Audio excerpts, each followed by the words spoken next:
What is going on, everybody? This is Matt Rinke, the founder of Illumination Wealth. I am really pumped because I have a good friend and inspiration of mine, Ryan Shortill, with us today. Ryan is the founder of Positive Adventures, which is an experiential education company that provides business education, team leadership in San Diego and throughout the country. In addition, Ryan is the incoming EO San Diego Entrepreneurs Organization San Diego president, and he's also a business trainer for companies throughout the country, traveling all over and doing it remotely now and dealing with all those technological things that come along with it. So thanks for being here, Ryan. I really appreciate it, and it's great to see you. Well, thank you so much, young man. It's been a while. I'm glad that we are still in it together. We've had a long and colorful career together. Absolutely. So anything that I might have missed that you want to share just about who you are, what you do, and yeah. Sure thing. I'm a Sagittarius. I have two children. I'm originally from the great state of New Hampshire. My town, Dover, was founded in 1623. Got some good roots back there. Grandma's still there. But yeah, we do a lot of executive retreats. We do offsites. We do corporate social responsibility programs, outdoor education for, private schools and camps in the summer for public schools. We're really anywhere there's an opportunity where we can get people together, we can live, learn, and grow together. Unfortunately, it's a bad season for groups right now, but there's been a lot of exciting changes along the way. Yeah, absolutely. And I'd love to hear a little bit about that. I mean, I know this environment is kind of upending how we work and how we communicate, in every industry, practically. And yours is one of those where you get together, you go out in the wilderness, you do trainings. Tell me a little bit about what's going on at your company and how you guys are navigating through this. Well, I can say that I jumped into becoming an online business trainer very quickly. In the last 2 weeks, I have trained EO Reno, EO Colorado, EO Fort Worth. The week before, I did EO Houston, EO Austin. I did San Diego. And so I've been training CEOs all over the country. Recently with COVID, I've been doing that for years, but now I'm walking into rooms with 40 people on a Zoom call, and I'm getting excellent feedback. It's entertaining, it's engaging. Most people were a little nervous of spending 6 to 7 hours watching a Zoom, but I don't have them sitting down the whole time. If they talk on mute, we have to do jumping jacks, the whole room, all these things, coming them up with it. But as business goes, it was a really interesting time. I had just hired a new CEO. Her name was Melissa J. Cox Lopez. She was CEO of the Year in San Diego in 2016. And she came on, and 2 weeks later, COVID happened. So basically, I hired a CEO, drove my business into the ground. In all fairness, she's done an amazing job. We're getting really good, quick information from our network in the Entrepreneurs Organization. I was able to get PPP money. I was able to get a San Diego grant. We've been able to apply it in a variety of ways. I took out some money on the line of credit at the very beginning just to ensure that it wasn't going to be frozen. Yep. I made a lot of different moves. I did a lot of cleanup and catch up by freezing all of my laid off staff's credit cards. It showed all of the different little weekly or monthly charges of a $9 software or a $2 a month thing in that. And so what we first did was we looked at how to batten down the hatches and restrict all sorts of spending. And then we figured out how we can pivot to do more online work, which we're doing. We just did a virtual escape room for a group of CEOs in San Diego, California. So that was nice. We're making progress. Yep, absolutely. But I did lay off 60 people, sadly. Wow, unbelievable. And I think when we spoke, or you kind of shared in one of the trainings that I had to be a part of, is that, yeah, people have had to let go of people with the intention that hopefully we're able to bridge this gap and bring everybody back together. And your company was founded on relationships and a unique company culture. Even though you let people go, are you doing anything now to still maintain this positive adventure culture despite the distance and changes that you made? Absolutely. So what I did is I said, look, folks, we're not going to be able to work together, but I want you to know that the office is available. No one's there. If you want to go in there and have quiet study time, we tried to help everyone get into their unemployment. Another thing that we did is we said, look, you can all stay on the Slack channels. Let's maintain that community. Post your workouts, post the things you're doing in the garden. I've been checking in with the people that were potentially going to come back on, as well as the people that we knew that we couldn't really keep on. Just checking in on them in a personal way, rather than calling them and say, hey, did you get that report done? Or, hey, what's up with this next client? It's, hey, how are you today? And what's going on? And what are you hopeful for? And I think they've really appreciated that. And something that the EO San Diego chapter did was they made care packages for everyone. So I think that could be something coming down the line as we finish everything up. But what we are doing is using this time for cleanup and catch up, and we're rebuilding our website. We're reorganizing, we're rebranding. We had attempted and planned to do that all in the first and second quarter, but we would have been busy and doing a lot of work. Now we have these 3-hour meetings and we're talking website and development, and it's actually probably a really good time to be building out these kinds of systems and process. Cleanup and catch up, as I call it. Yeah, absolutely. So things aren't stopping. You're able to tackle some big, important priorities and projects now that you have this space and time. Yeah, I think like what you hear from most grandparents is like after retirement, things actually get pretty busy. I'm busier now than ever. It's like I'm on a call every 15 seconds, it seems like. Right. I know. I'm living with our in-laws right now, and our kids are, we're all in one house, so I can see how busy retirement is for them at this point. So I get it. Much. Keep stacking it in. Absolutely. So you're used to being in the outdoors, you're used to running retreats, and now you're doing these online learnings, and everyone's communicating virtually. Are there things that's doing that's like still working well in your virtual training and your virtual communications that all of us business owners should be aware of to like make it effective when we're running our meetings? Sure thing. I've actually, when I spend a 7-hour training day with 40 CEOs on Zoom, I've learned quite a few things over the last, say, 10 trainings.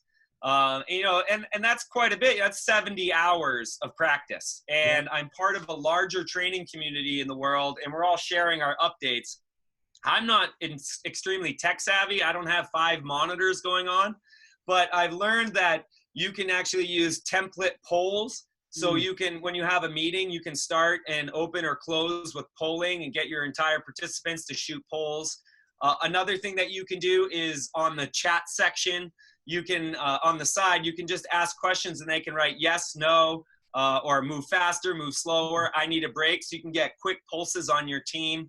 I was sharing with you right as we began. You can do touch up my appearance. What the camera doesn't know is I'm really 93. I was born quite a bit ago, but the way the touch up appearance works, I've never worked with a lot of filters. I've never used like a filter on my iPhone. I'm not that tech interested, but it's been fun learning the system of Zoom. And what I've learned is you've got to do some things that bring people together. An example could be something like, hey, next Zoom meeting tomorrow, since we're all home, bring one of the most important items that you own. Maybe it's has the most meaning or value to you. It came from your great grandmother, or maybe it was the fountain pen that you signed all your business paperwork with.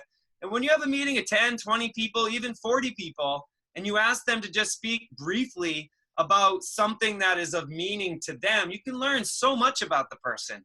This guy does the class ring. This guy does the Bible from his passed away brother. And you get to connect with those people. And you can do little fun things, scavenger hunts.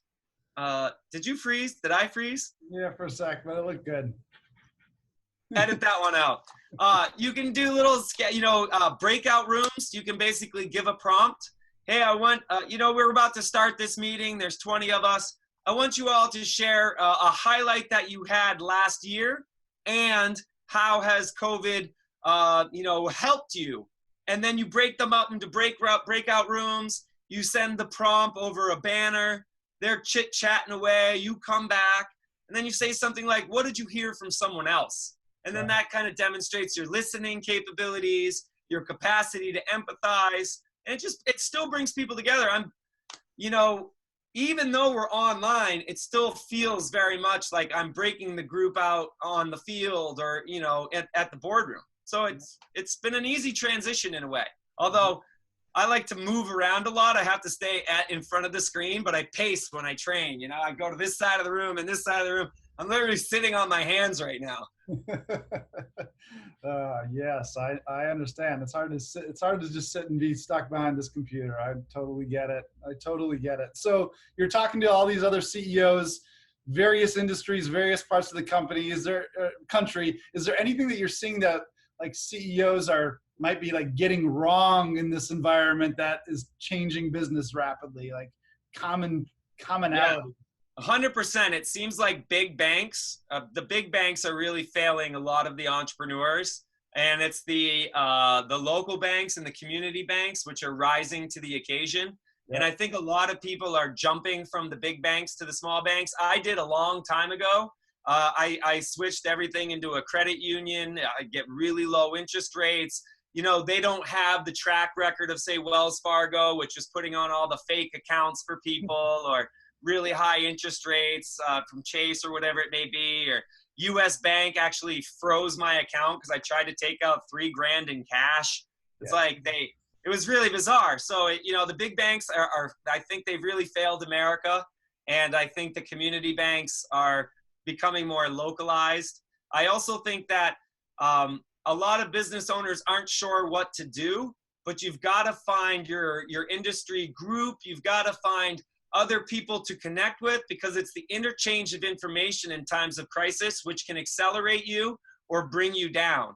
And like I said before, because of the networking and the people that I know in my network, we're able to develop faster relationships and get more things accomplished, which we maybe not been able to do as a standalone business owner or a person that works in a business who's not engaging with the people around them. Yeah, super powerful. And then on the other hand, what are the leaders that you're working with, some of the CEOs that you're communicating with, like doing right, and how are they leading through this in a positive way for their companies? Well, you know, I think taking care of the employee, whether they're let go or back on the team, is an important piece. And I'm seeing a lot of people do that, which is really good. And I think a good piece of information now is as a business owner, it's not the time to do tone deaf marketing and here's a 10% discount, but it's how can you be a resource? How can you make yourself available? How can you create sliding scales? How can you potentially offer some free service to develop and foster a greater relationship? And businesses are doing that. I also think that by demonstrating in the community what you are doing right and good, still continues positive PR. You know, we built 190 care packages, volunteering with some friends, passed those all out to folks all over San Diego, and that felt good. You know, it feels good to do good things for other people. Similarly, we're seeing people raise, you know, hundreds of thousands of dollars to feed emergency workers all across America. People in times of crisis really want to help. We saw it with 9/11. We're seeing it here. You know, people are going out of their way. They're setting up free food tables on the community streets and sharing it on social media.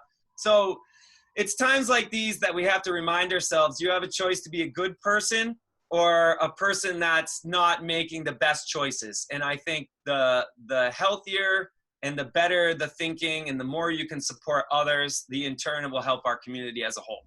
Absolutely. I know. I love seeing how everyone's, you know, a lot of these companies are taking something that has been a difficult thing for them, but they're just leaning into it and helping other people. And it's great. You know what some people are doing really right, you in particular, is your shirt matches the background so perfectly with the sunset.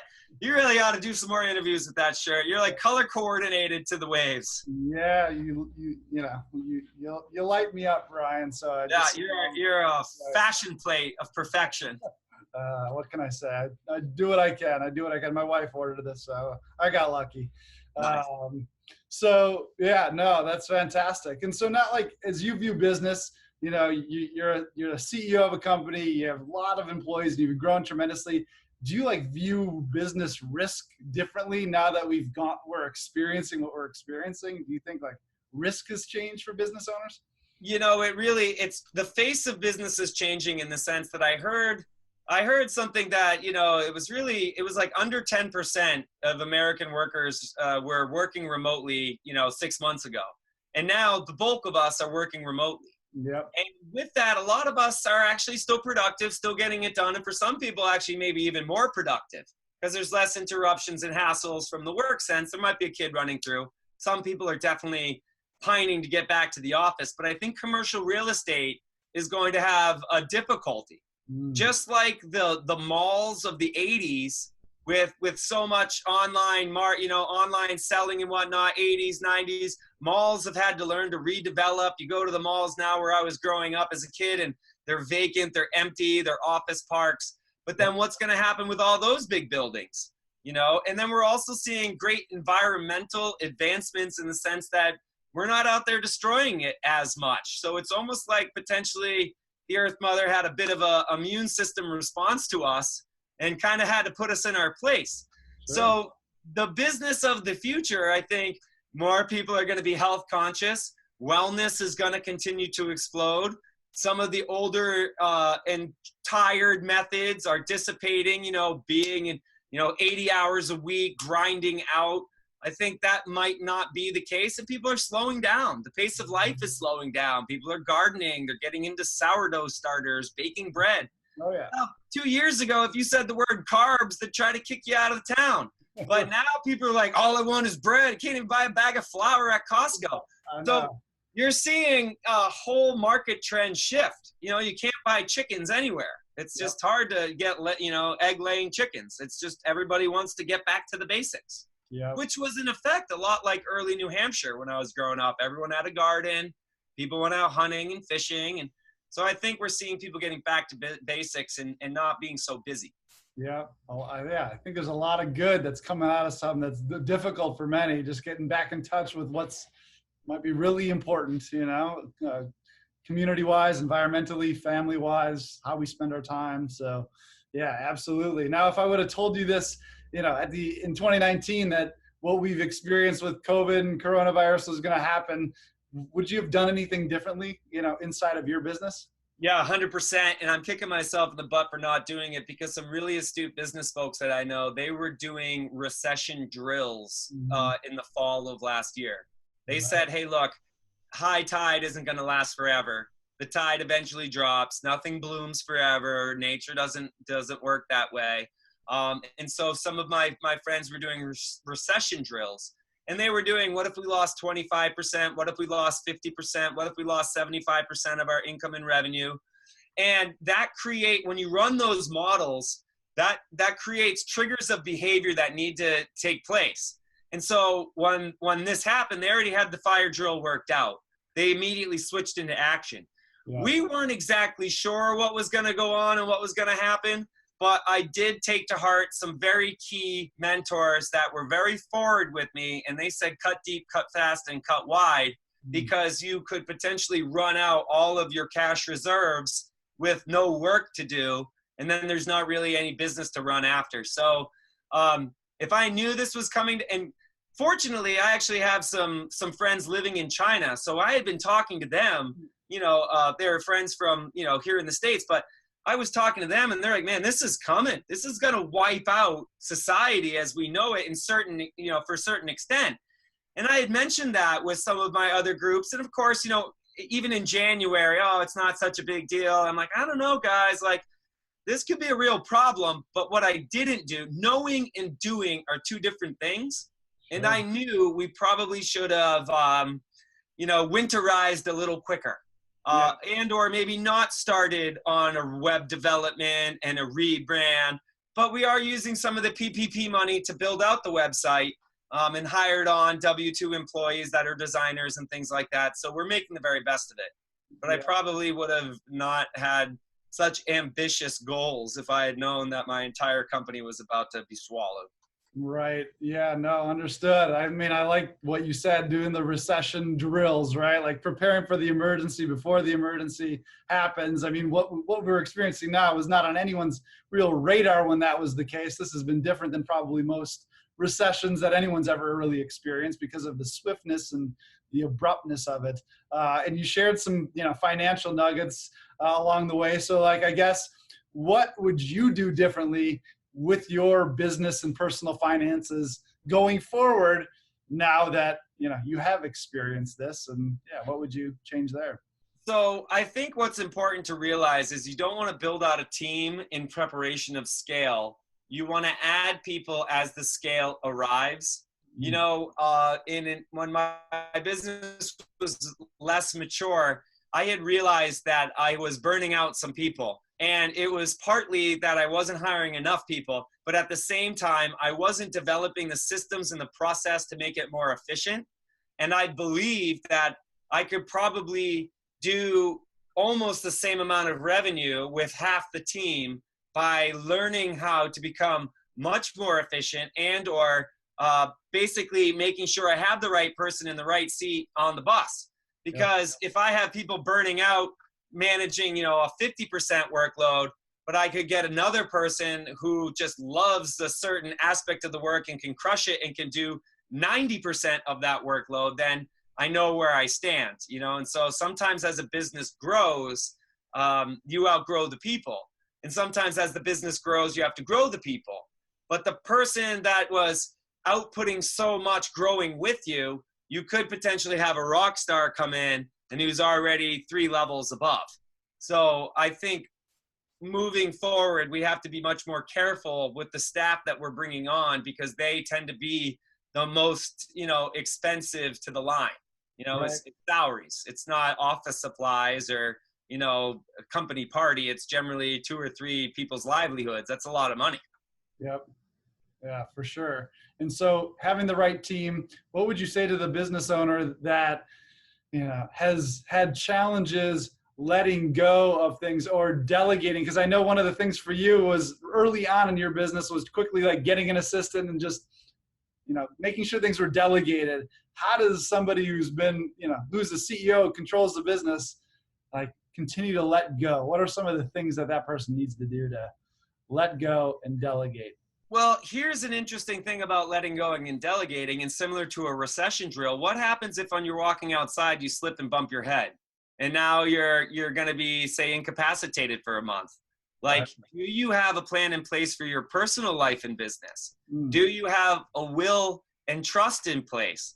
Nobody plans for these things, but the ones that do, when it does happen, they say, geez, the great forethought. I had a brother who passed away suddenly, who was also an entrepreneur, and he had a meeting on the calendar to get life insurance the following month, and he didn't have it when he passed away. He also didn't have a will. He also didn't have any way to transfer anything, and so we were left struggling.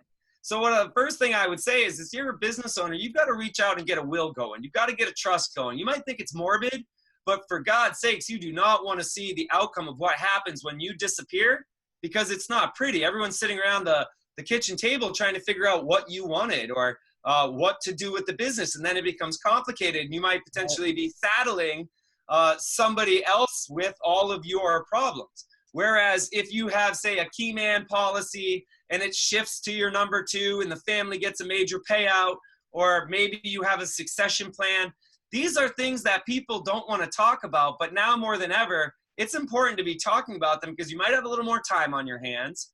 You might recognize that, mortality is real, and any one of us could get sick and not come back out of it, especially now. Right. So it's a good time to, at the very least, jot it down on a piece of paper with a few witnesses and then make the appointment with the lawyer, because, if you want to be cremated and you don't tell anybody that, then that changes things. So that's one thing. The next thing is as the business owner, you might actually, in effect, have let go of every single person. So you might actually be doing every job now. But I would say now's the time to delegate the skill sets that aren't necessarily your unique ability and talent to somebody else, so that you can maximize that what you're best at. For example, if you're a great speaker, but you spend on average 3 hours a week sending out calendar invites and meeting reminders, that's not your unique talent. But for $15, $20 an hour, you can have someone take all these little simple tasks and get those out of the way, so that you can really focus on what you do best. And right now, every business owner needs to figure out their runway, their cash burn, and where they're going to be getting revenue. Because for some people, they're not sure. Other people are doing great. In this case, you're scaling. And, that's a little bit easier, but just as hard. Right.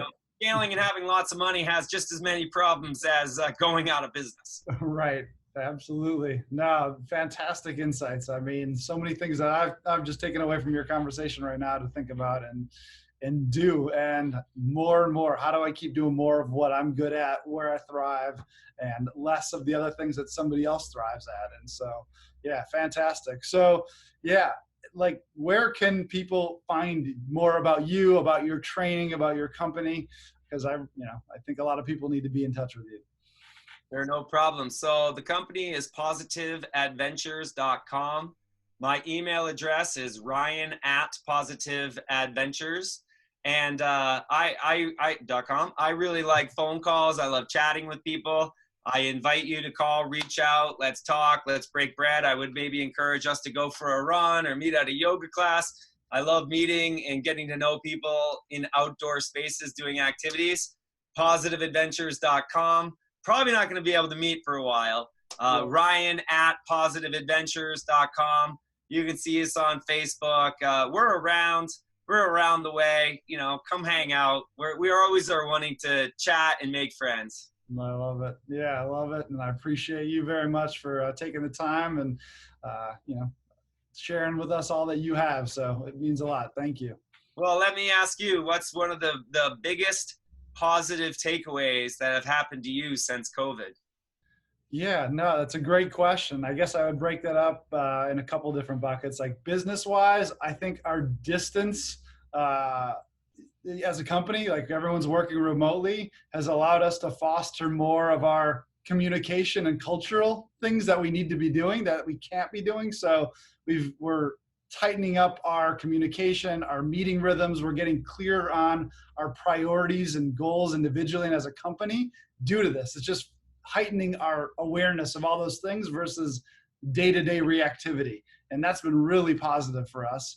And personally, I'm experiencing this living with, my in-laws who are fantastic, and my kids. And so, my wife and kids, and there's 6 of us in a house, and, there's just more time to be together, more time sitting down, having dinner together, and just having that presence and family has been, just kind of invaluable and priceless. And so, I'm grateful that we're all under one roof together doing this and going through this. So, yeah. What a gift. What a gift.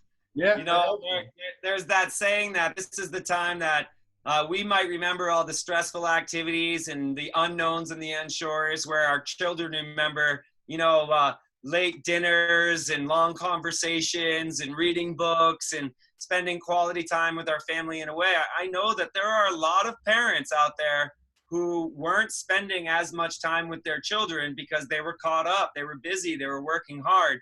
So remember, you can't get that time back. So keep in mind, one of your most critical investments are your children. And I know business owners, they read 52 business books a year. And when I ask them, how many books have you read on parenting? It's usually none. And at the end of the day, these are the people that are going to be taking care of us when we're decrepit and old, which is only in a few more years, Matt. I know. I'm getting so gray. I know. All right. It's been a great time catching up with you. Yes, it has. I really appreciate you. Thank you so much for being a part of it. No problem.